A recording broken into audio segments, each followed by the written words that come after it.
उनको गलत मैसेज जा रहा है। क्या मैसेज जा रहा है? कि आप कितने भी सक्सेसफुल हो, कितने भी इंटेलिजेंट हो, कितने भी कैपेबल हो, अगर आप दलित हो, आपको दबाया जा सकता है, आपको कुचला जा सकता है, आपको फेंका जा सकता है, और ये हमारे लिए एक्सेप्टेबल नहीं है। तो मेरा मैसेज है as LOP to prime minister of India, to chief minister of Haryana, आपने इन दो बेटियों को जो कमिटमेंट दिया है इसको आप पूरा कीजिए, और जो इनका फ्यूनरल है, पापा का फ्यूनरल है, उसको होने दीजिए और ये तमाशा आप बंद करिए। तो ये क्लियर मैसेज मैं प्रधानमंत्री को देना चाहता हूं, हरियाणा के चीफ मिनिस्टर को देना चाहता हूं कि एक्शन लीजिए, ऑफिसर्स पे कार्रवाई कीजिए और इस परिवार पर जो प्रेशर है उसको हटाइए।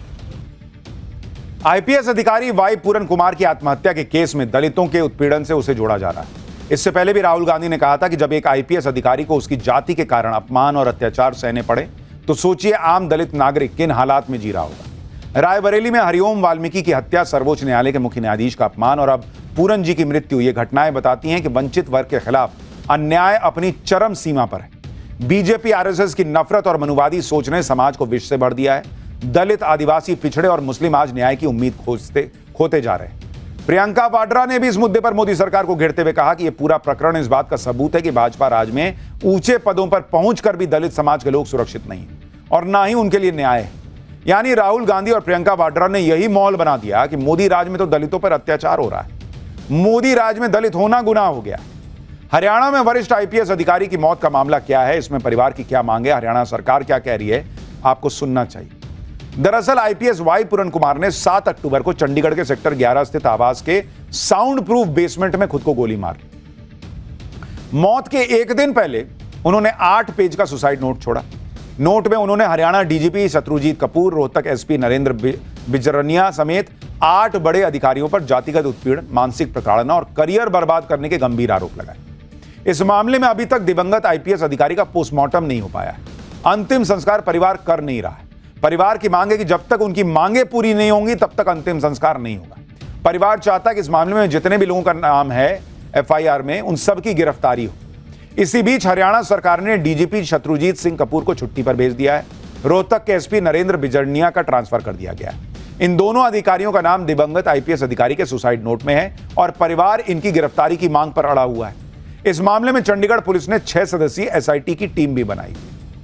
राहुल गांधी आज दलितों के मुद्दे पर प्रधानमंत्री को घेर रहे हैं, लेकिन आप उनका इसी साल जनवरी में दिया हुआ बयान सुनिए, जिसमें राहुल गांधी ने खुद माना कि कांग्रेस पार्टी ने दलितों, पिछड़ों, अति पिछड़ों और अल्पसंख्यकों के लिए जो करना था वो नहीं किया। सुनिए वो कैसे खुद कुछ दिन पहले मान रहे थे कि कांग्रेस राज में दलितों की अनदेखी हुई और अब कह रहे हैं कि मोदी राज में दलितों के साथ ऐसा हो रहा है। 1990s के बाद कमी आई थी, वो तो मुझे दिख रहा है। अब नाम तो नहीं लेंगे, बट ये रियलिटी है और इस रियलिटी को कांग्रेस पार्टी को एक्सेप्ट करना पड़ेगा।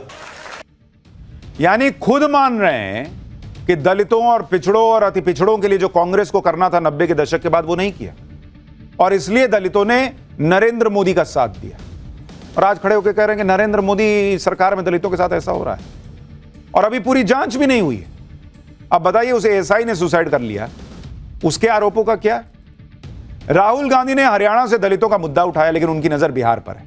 बिहार में चुनाव होने हैं और वहां दलितों का अच्छा खासा वोट बैंक है। और सिर्फ राहुल गांधी ही नहीं, तेजस्वी यादव ने भी दलितों के मुद्दे को उठाया है।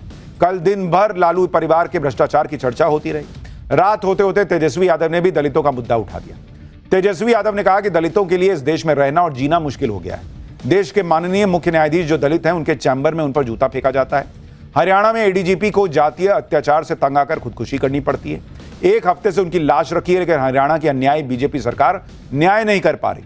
यूपी में जातीय भेदभाव और अत्याचार से तंग आकर दलित आत्महत्या कर रहे हैं। बीजेपी शासित प्रदेशों में दलितों पर प्रशासनिक, शासकीय और जातीय हमले हो रहे हैं। दलितों, मुसलमानों और पिछड़ों के लिए बीजेपी किसी दानव से कम नहीं है। इसके बाद तेजस्वी यादव ने बड़ी सफाई से दलितों के मुद्दे को बिहार चुनाव से जोड़ दिया। तेजस्वी यादव ने आगे कहा कि अब बिहार इनके टारगेट पर है। हमारी सत्ता आए जाए, लेकिन दलितों की तरफ कोई आंख उठाकर देखेगा तो बिहार की न्याय पसंद जनता कड़ा जवाब देगी। हमारे रहते कोई बिहार और बिहारियों का अधिकार नहीं छीन सकता। चुनाव को देखकर चल रही इस दलित पॉलिटिक्स के बीच आज बिहार चुनाव में बड़ा धमाका बीजेपी ने किया। कल एनडीए की सीट शेयरिंग फाइनल हो गई थी और आज बीजेपी ने बिना देर लगाए जो है बिहार की पहली लिस्ट जारी कर दी। पहली लिस्ट में बीजेपी ने 71 कैंडिडेट्स के नाम जारी किए, जिनमें तारापुर से सम्राट चौधरी, लखीसराय से विजय कुमार सिन्हा, दानापुर से रामकृपाल यादव, गया टाउन से डॉक्टर प्रेम कुमार, कटिहार से तारकिशोर प्रसाद, सहरसा से आलोक रंजन झा, सिवान से मंगल पांडे, बांकीपुर से नितिन नवीन, दीघा से संजय चौरसिया, जमुई से श्रेयसी सिंह, बेतिया से रेणु देवी और दरभंगा से संजय सरावगी को टिकट मिला है। छातापुर से नीरज कुमार बबलू को टिकट दिया गया है। बीजेपी की पहली लिस्ट में जो चौंकाने वाली बात है वो ये है कि प्रशांत किशोर के आरोपों की परवाह न करते हुए डिप्टी सीएम सम्राट चौधरी को टिकट दिया गया। दूसरी चौंकाने वाली बात कि विधानसभा अध्यक्ष नंद किशोर यादव का टिकट कट गया है। बीजेपी ने अपनी पहली लिस्ट में कुल 9 मौजूदा विधायकों के टिकट काटे हैं।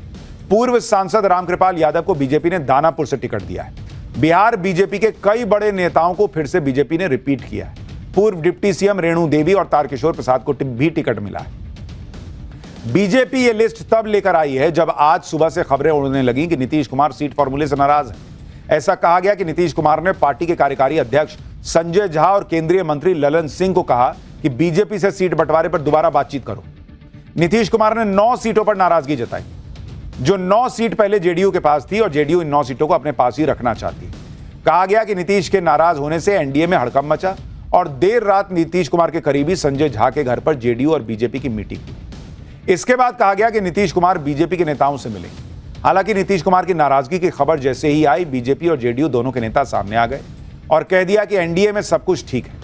नीतीश कुमार के नेतृत्व में चुनाव लड़ा जाएगा और नीतीश कुमार नाराज नहीं है। सुनिए बीजेपी और जेडीयू ने क्या कहा।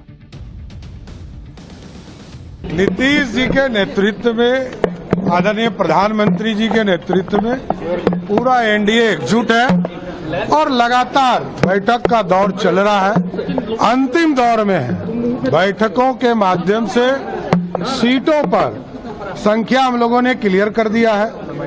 अब अंतिम दौर में सीटें बंटवारे का काम चल रहा है। अरे नीतीश जी हम लोगों के नेता है। नीतीश कुमार जी बिल्कुल प्रसन्न है, चुनाव के मैदान के लिए तैयार है। चुनाव कैंपेन में एनडीए के लिए जाएंगे। एक एक चीज पे खुद उनकी नजर है। सारे लोगों से वो खुद बात कर रहे हैं।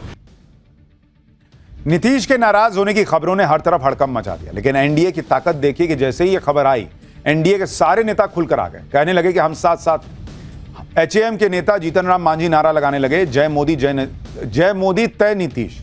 मांझी ने कहा कि उनकी पार्टी को कम सीटें मिली, लेकिन इसका मतलब ये नहीं कि बिहार को जंगलराज की ओर धकेल। चिराग पासवान ने कह दिया कि एनडीए में अच्छी बातचीत करके सीट संख्या तय हो चुकी है। कौन पार्टी किस सीट पर लड़ेगी इस पर चर्चा हो रही है। मोदी नीतीश के नेतृत्व में एनडीए एकजुट है। एनडीए में सीट शेयरिंग होने और बीजेपी की पहली लिस्ट आने के बाद से एनडीए के खेमे में तो जश्न का माहौल है, लेकिन महागठबंधन के खेमे का हाल यह है कि वहां पर हंगामा मचा हुआ है। महागठबंधन में सीट शेयरिंग से पहले ही आरजेडी ने अपने कैंडिडेट्स को टिकट सिंबल देना शुरू कर दिया। इस पर भी खूब बवाल मच गया। लालू यादव ने कल बुलाकर कई कैंडिडेट्स को टिकट सिंबल दिया था, जिसमें मटिहानी से बोगो सिंह को टिकट दिया गया, संदेश से दीपू सिंह को टिकट दिया गया, मनेर से भाई वीरेंद्र को टिकट दिया गया, मसौड़ी से रेखा पासवान को टिकट दे दिया गया, परबत्ता से डॉक्टर संजीव सिंह को सिंबल मिला। लेकिन लालू यादव के सिंबल देने पर देर रात बवाल मच गया। लालू यादव ने जिन उम्मीदवारों को सिंबल बांटा था, कहा जा रहा कि तेजस्वी यादव ने देर रात उन सभी उम्मीदवारों को राबड़ी आवास पर बुलाया और सबको फटकार लगाई और सबकी परेड कराकर सिंबल वापस लेने की धमकी दे दी, क्योंकि इन उम्मीदवारों ने सिंबल लेकर फोटो सोशल मीडिया पर डाल दी। ये महागठबंधन को फंसाने वाली बात थी, क्योंकि महागठबंधन से सीट शेयरिंग फाइनल ही नहीं हुई है और आरजेडी पहले ही अपने सिंबल बांट रही है। एक्सपोज हो गया। आरजेडी के सिंबल बांटने को लेकर मचे इस बवाल के बीच बीजेपी ने तेजस्वी यादव पर निशाना साधा। कहा कि उत्तर प्रदेश में जैसे अखिलेश यादव ने अपने पिता को जलील किया था, ठीक उसी तरह तेजस्वी यादव भी अपने पिता को पार्टी की व्यवस्था से दूर कर रहे हैं। बड़े भाई को पार्टी से निकाल दिया बहनों से मनमुटाव है। आखिर कौन है इस पारिवारिक कलह का सूत्रधार, बीजेपी पूछ रही है। महागठबंधन दूर, यहां तो परिवार ही नहीं संभल रहा है। आरजेडी में सिंबल वाले विवाद के बीच जेडीयू ने भी अपने 5 कैंडिडेट्स को टिकट दे दिया है। 5 कैंडिडेट्स को सीएम आवास बुलाकर सिंबल दिया गया। इसमें मंत्री सुनील कुमार, रत्नेश सदा, अनंत सिंह जैसे नाम थे। बाहुबली अनंत सिंह ने तो मोकामा से नामांकन भी कर दिया। जेडीयू ने अनंत सिंह को मोकामा से कैंडिडेट बनाया। एनडीए में कौन किस सीट पर लड़ेगा, इससे पहले ही बाहुबली अनंत सिंह ने जेडीयू से अपना नामांकन भर भी दिया।